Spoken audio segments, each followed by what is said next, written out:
After building the company to $50 million, I was fired in front of everyone.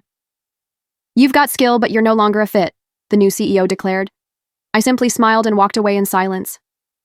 What he didn't realize was that I'd just acquired our main supplier, everything Unraveled. When the email arrived on a Tuesday afternoon, cutting short my review of the quarterly numbers.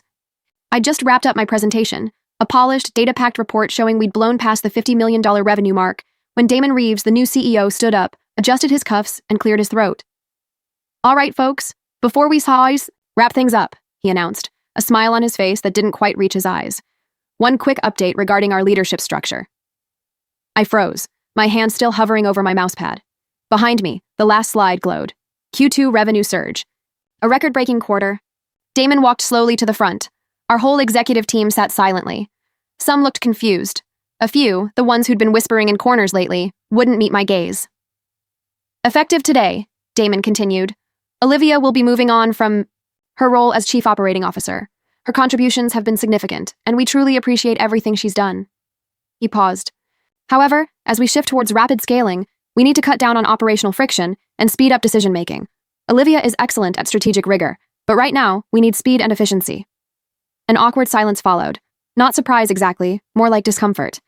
"I believe your exact words last week," Damon added casually, were, "We need to hire more carefully and invest in development before we scale too fast. That kind of caution has its place, just not here, not now. Thank you for your service." He turned to the team as if that explained everything. I looked him right in the eye, this guy who'd only been here 3 months, and smiled. "I appreciate you being so clear," I said simply. No shouting, no tears, no arguing. Just a quiet nod, then I stepped aside. Damon took over the projector, pulling up a slide titled, Phase 2, Structural Optimization. I walked towards my office like I was just heading out for lunch. They had no idea, absolutely zero clue about the moves I'd already made. 2 months earlier, right after the board appointed Damon, I felt a fundamental change. His background was pure venture capital, environments where decisions were driven by spreadsheets and egos, not by people. From day one, he saw me as an obstacle to be removed, not a colleague. I'd started the company's main product line 6 years ago, built the team from the ground up, wrote the whole operations manual. When our founder CEO retired for health reasons, I was the one who kept the company on solid ground. I never needed a lot of praise, just loyalty. Turns out I got neither. Instead, things started changing. Meetings I wasn't invited to, strategies being reversed without asking me, a growing feeling that Damon was building a story where I didn't fit.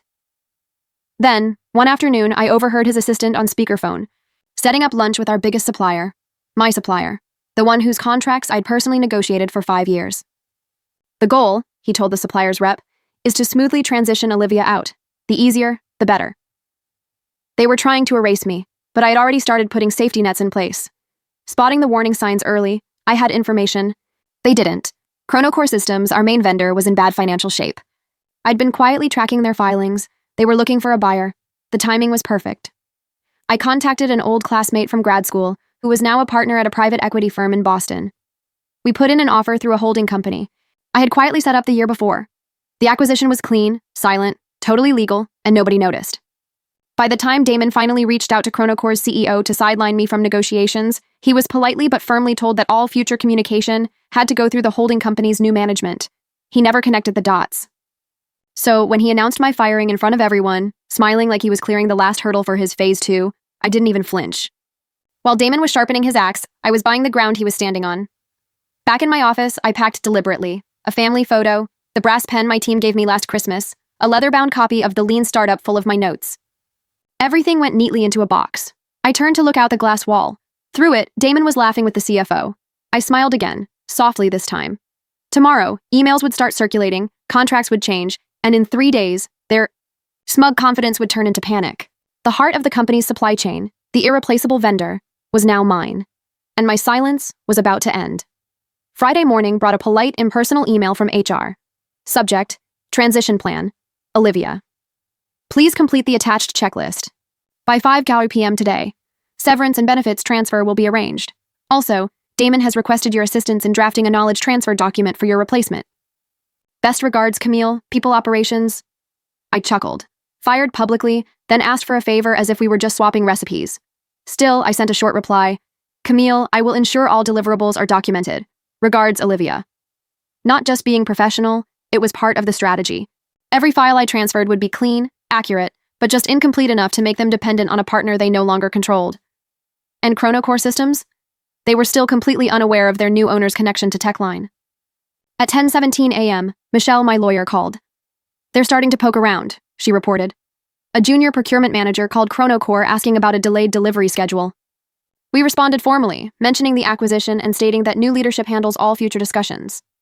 "They'll escalate by Monday," I predicted, especially when they figure out how critical Chronocore is to their Phase 2 rollout. "A dependency they never properly checked," Michelle noted, sounding almost amused. "Congratulations, you officially own their supply chain." I leaned back, looking at the framed awards I hadn't packed, ones for operations excellence, cost, savings, strategic procurement, all earned while I was there. They used to celebrate me until I became inconvenient. That evening I had dinner with Clara, one of the few people at the company I still trusted. She slid into our usual booth at the wine bar, her eyes wide. Everyone's buzzing. Damon was strutting around like he owned the place all afternoon, but around 3 p.m. his whole mood shifted. Something freaked him out. I stirred my drink. "About Chronocore?" She nodded. "They were supposed to finalize next quarter's contract this week. The call got rerouted. Legal mentioned an ownership change. Now Damon's demanding answers from everyone." I raised an eyebrow. "Finally paying attention?" Clara leaned closer. "He doesn't know, does he?" "Not yet." "What's your plan?" I smiled, slow and deliberate. "Nothing. It's already done." Saturday, a meeting request landed in my inbox, not from Damon, but from Trevor, the head of procurement. "Olivia, I know things ended awkwardly, but I was hoping to speak briefly about the Chronocore contract. There's some internal confusion, and you always handled those negotiations. Would you be open to a quick call?" Trevor. I didn't reply. Not out of spite, just, it wasn't my problem anymore. Instead, Michelle sent a formal letter. Verity Partners, LLC informs Techline, the parent company, that all future Chronocore services negotiations must go through Verity's new client relations lead, me. Sunday evening, well after 9:00 p.m., my phone buzzed. Unknown caller, Damon Reeves. One missed call. One new voicemail. I didn't listen to it. Michelle had advised against it. "Let the silence be the loudest thing they hear," she'd said. She was right again. Monday morning hit Techline HQ like a ton of bricks. I didn't even need my old internal access. The tremors were visible on LinkedIn. An early coffee brewed, I checked my temporary vendor portal access. In big red letters, unconfirmed, fourth quarter supplier contracts, pending approval. That status would shut down 3 major product lines if it wasn't fixed. At 8:02 a.m., Clara texted, "Damon just stormed into the 8 a.m. all hands. Nobody knew what was going on. He looks like he didn't sleep at all." By 10:30 a.m., LinkedIn exploded. A press release was circulating. Chronocore Systems announces new ownership under Verity Partners LLC. Acquisition marks a new chapter. Our mission remains unchanged. Provide best-in-class solutions.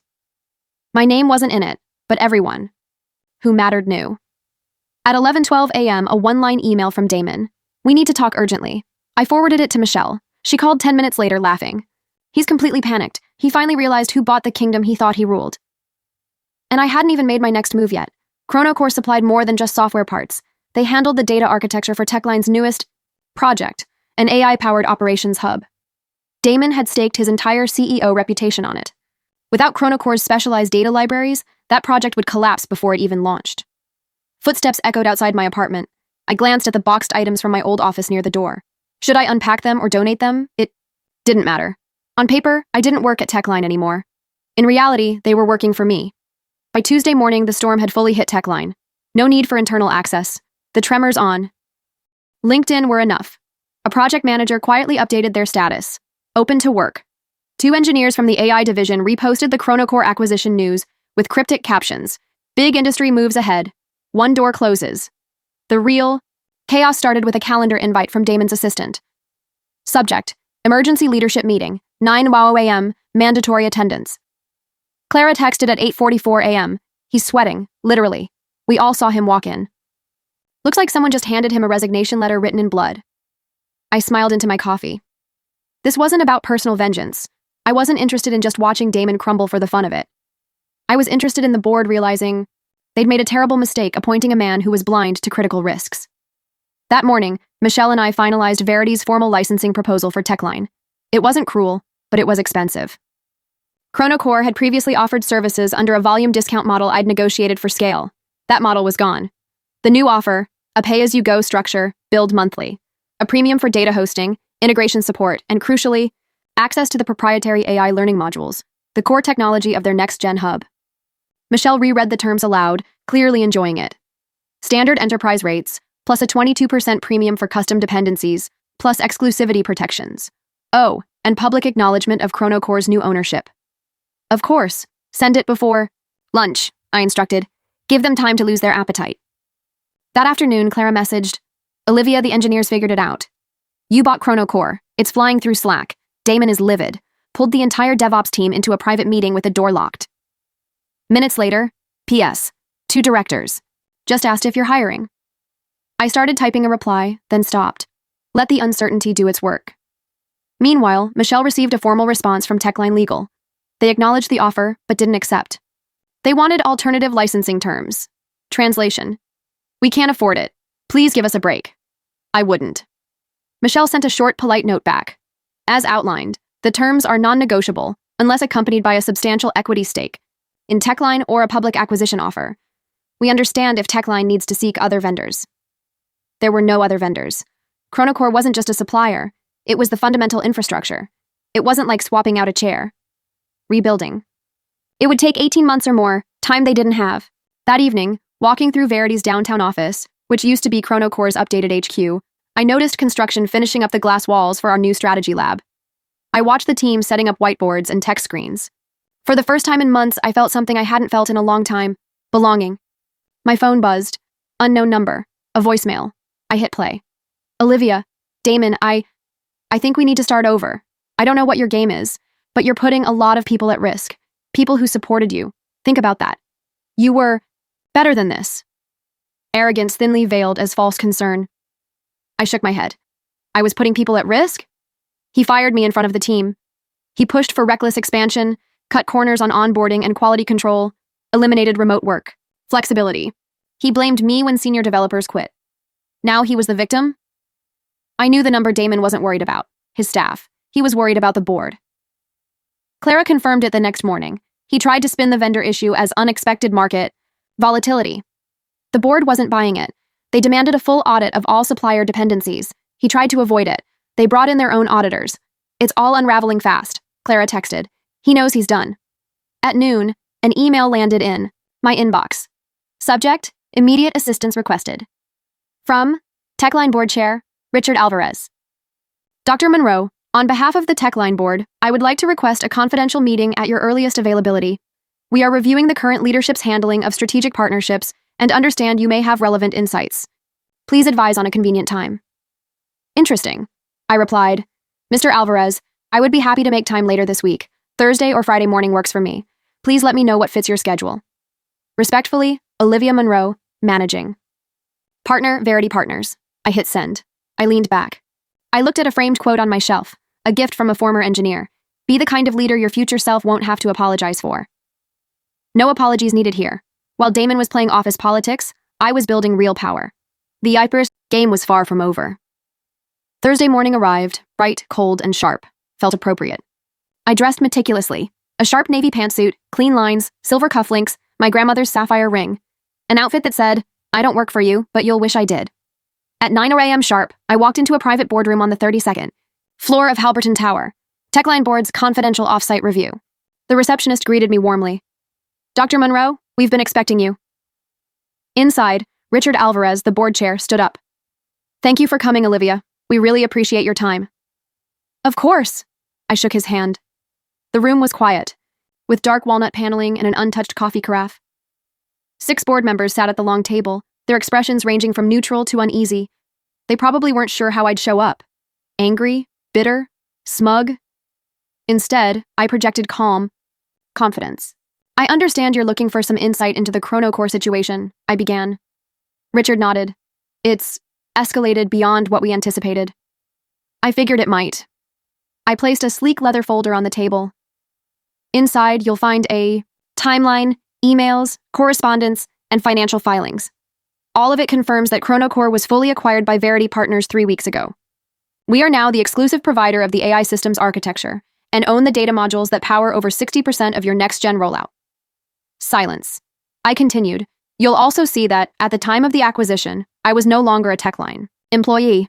Legally, there's no conflict of interest. What happened is simply a failure by current leadership to recognize and manage critical operational risks. A board member in a gray suit leaned forward. Why didn't Damon flag this for us? Perhaps, I stated evenly, because he didn't see it coming. That landed. I watched them shift in their seats. Richard cleared his throat. He told us the vendor disruption was due to internal politics, that Chronocore was overextended. I shook my head. Chronocore is more stable now than it's been. In 5 years. What's unstable is Damon's assumption that cutting out institutional knowledge was the best way forward. I paused, adding softly. Sometimes the bottleneck isn't the slow one. It's the one who doesn't realize they're in the way. Later, back at Verity's office, I met with my new executive team.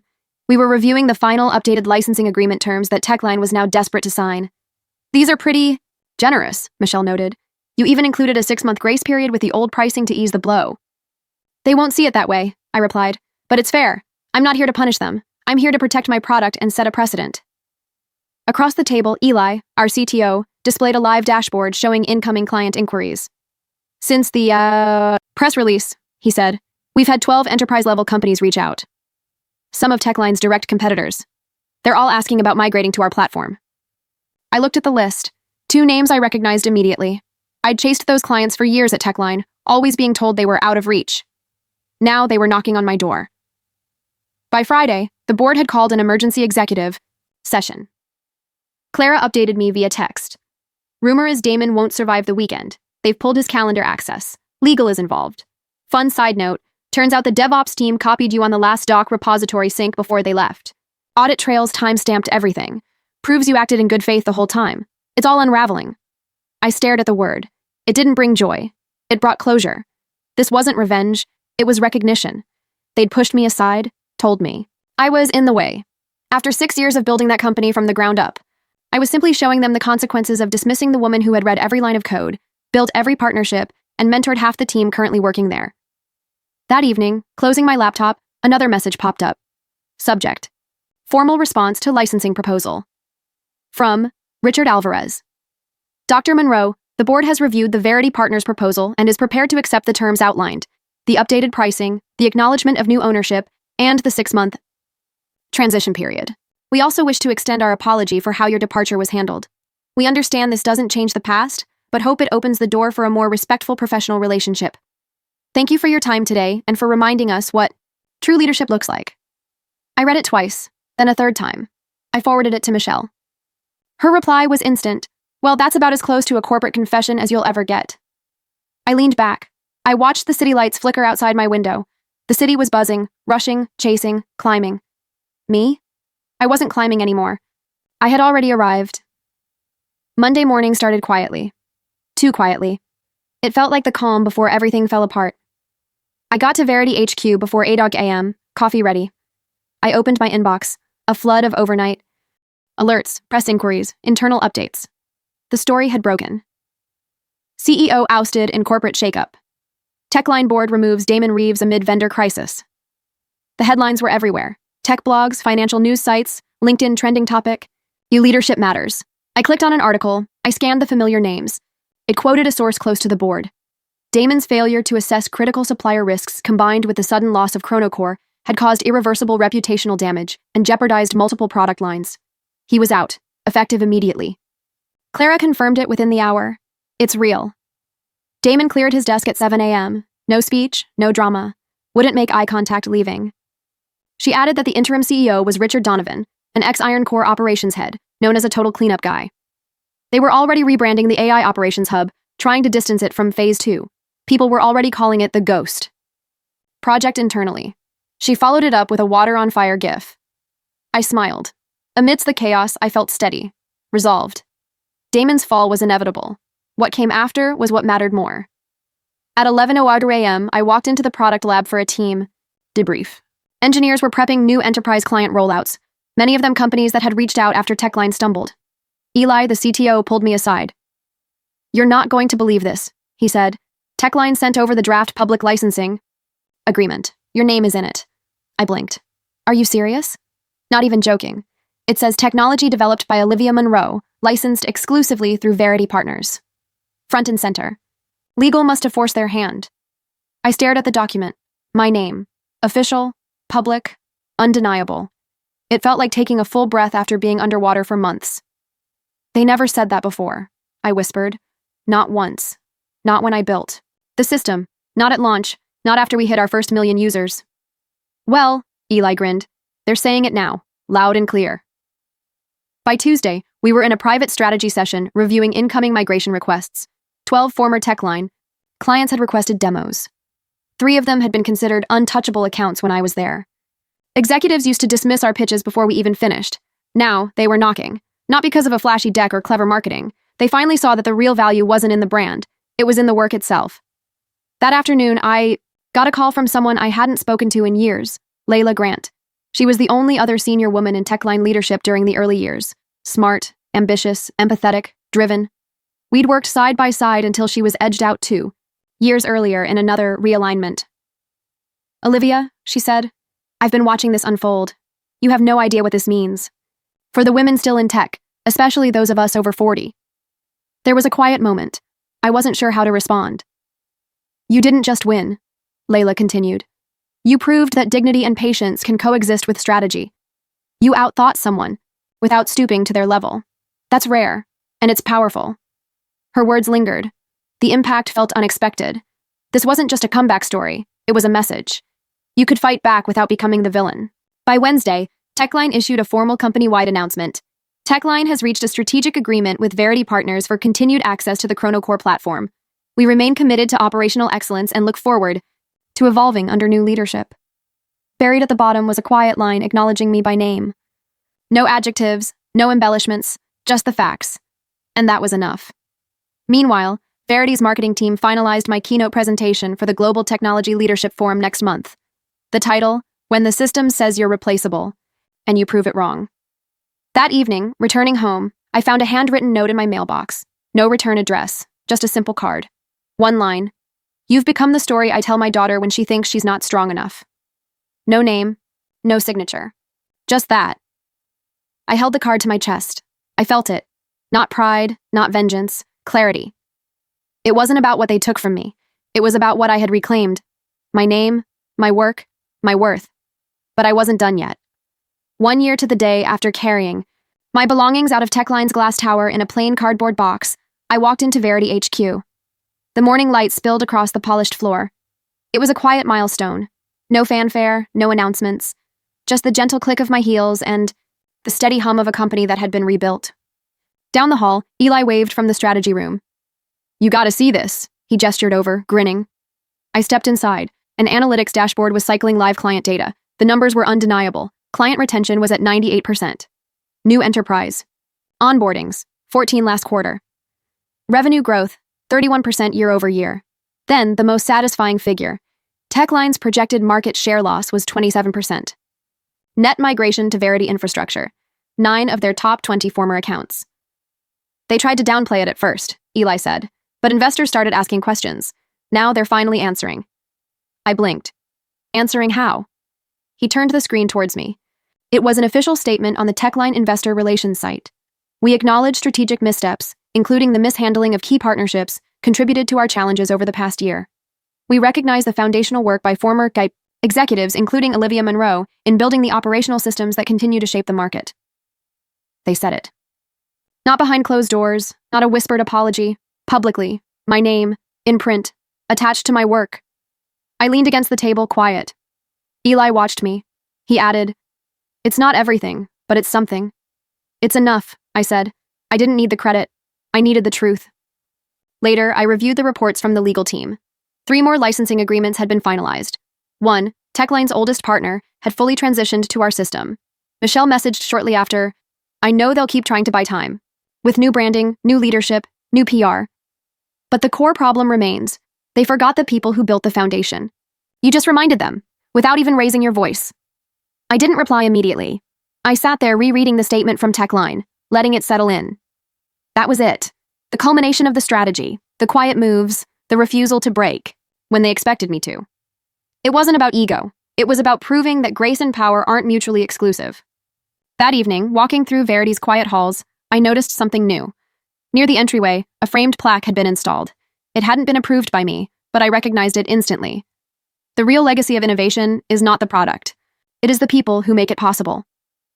Underneath, in smaller text, my name. I stood there for a long time, just staring at my reflection. My phone buzzed in my coat pocket. A message from Clara. Just wanted you to know, officially start Monday. Thank you for keeping the door open. It feels like coming home. I smiled.